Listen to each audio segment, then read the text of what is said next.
To piece together his grandfather Cyril's adult life in Nigeria, Rupert's come to the National Archives in Kew.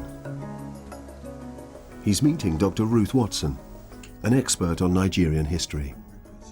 Well, I can tell you that your grandfather went to Nigeria in 1908. 1908. This here is called the Colonial Office List, and this is from 1940. And when you find your grandfather's name, you'll be able to see all the appointments that he held. Everett, Cyril Frederick Cunningham, born 1886, supervisor... Supervisor Customs, second grade, Nigeria 1916. Then he was a collector of customs, 1924. In 1936, your grandfather was appointed to this post of Assistant Controller of Customs. This officer will, in the normal course of events, be in charge of the port of Lagos. Well, that's a rather important job, I suppose. Yes, it was actually a very powerful figure. Since he had a good wage and a good job, why didn't he ever bring his family to live with him? Well, it was quite common at that time for colonial officers not to bring their families out.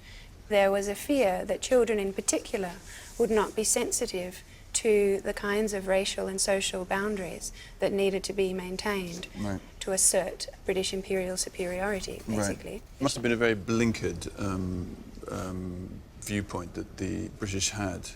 It's very difficult to put one's head inside the mindset of a man in that period. Did he spend every evening alone in his house, being served a drink on a tray by somebody and just sitting there in the sweltering heat as some fan went, surrounded by a whole world that he had kind of blocked off, which they did? I mean, imagine what Nigeria must have been like. But they didn't ever seem to experience that. Well, your grandfather really devoted the best part of his life to the Colonial Service in Nigeria from 1916 to 1940. So one version of history would be that he had a highly successful career in the Colonial Service. He worked his way up the ranks of the Customs Service and did very well. Yeah. But I'm sure, as you maybe feel, that came at something of a cost. Cyril Everett spent over 30 years in Nigeria.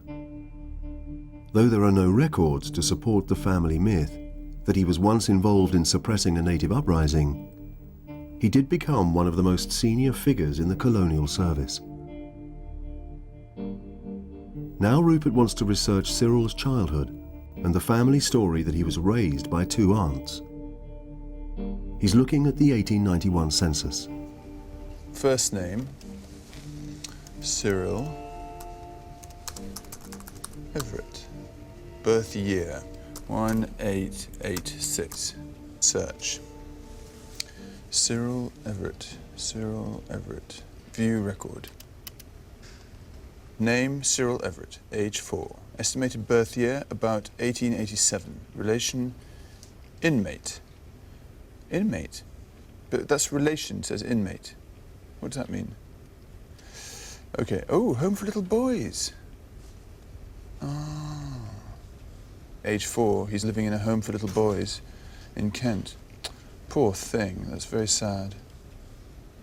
I had thought that he had been given to a pair of aunts in Hammersmith, but in fact, he lived in a boys' home until when?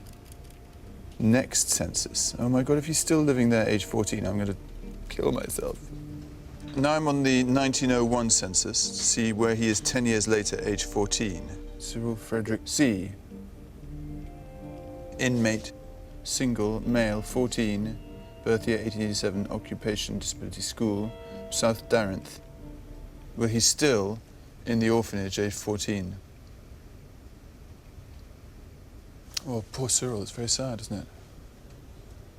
My father used to say that his father, Cyril's father, was a stockbroker who lived in Piccadilly.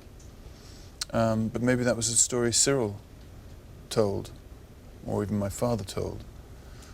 And because they were so embarrassed about the truth. Cyril is simply a little workhouse boy from Victorian times, left on somebody's doorstep. And I'd like to see if I can find out how he came to arrive there.